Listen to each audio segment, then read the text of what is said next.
அடர்ந்த காட்டின் நடுவில் ஒரு முனிவர் வாழ்ந்து வந்தார். அவர் தினமும் தவம் செய்து இயற்கையோடு அமைதியாக வாழ்ந்தார். அவருடைய தவ பகுதியில் ஒரு சிறிய தோட்டமும் அழகான பூந்தோட்டமும் இருந்தது. அவர் அங்கே காய்கறிகள், பழங்கள், பலவிதமான மலர்களை வளர்த்து மகிழ்ச்சியாக வாழ்ந்தார். ஆனால் ஒரு வருடம் அந்த காட்டில் கடுமையான வறட்சி ஏற்பட்டது. நதிகள் வறண்டு போனது, மரங்கள் உலர்ந்து போனது. முனிவர் வளர்த்திருந்த பழத்தோட்டமும் பூந்தோட்டமும் முழுவதும் அழிந்து போனது.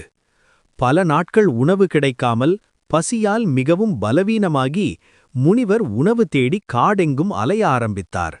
அப்போது திடீரென்று ஒரு அழகான மான் அவருக்கு முன்னால் தோன்றியது. அந்த மான் சாதாரணமான மான் அல்ல, அது ஒளி வீசும் ஒரு மாயமான். அது மெதுவாக முனிவரை பார்த்து, என்னை பின்தொடருங்கள் என்பது போல தலையசைத்தது. முனிவர் அதனை பின்தொடர்ந்து காட்டின் ஆழமான இடத்துக்குச் சென்றார். அங்கே ஒரு சிறிய குளம் இருந்தது. அதன் சுற்றிலும் பழங்களால் நிறைந்த மரங்கள், பசுமையான செடிகள். முனிவர் அங்கே பழங்களை சாப்பிட்டு தண்ணீர் குடித்து பசியாறினார். பிறகு அவர் தனது தவப்பகுதிக்கு திரும்பி வந்தார்.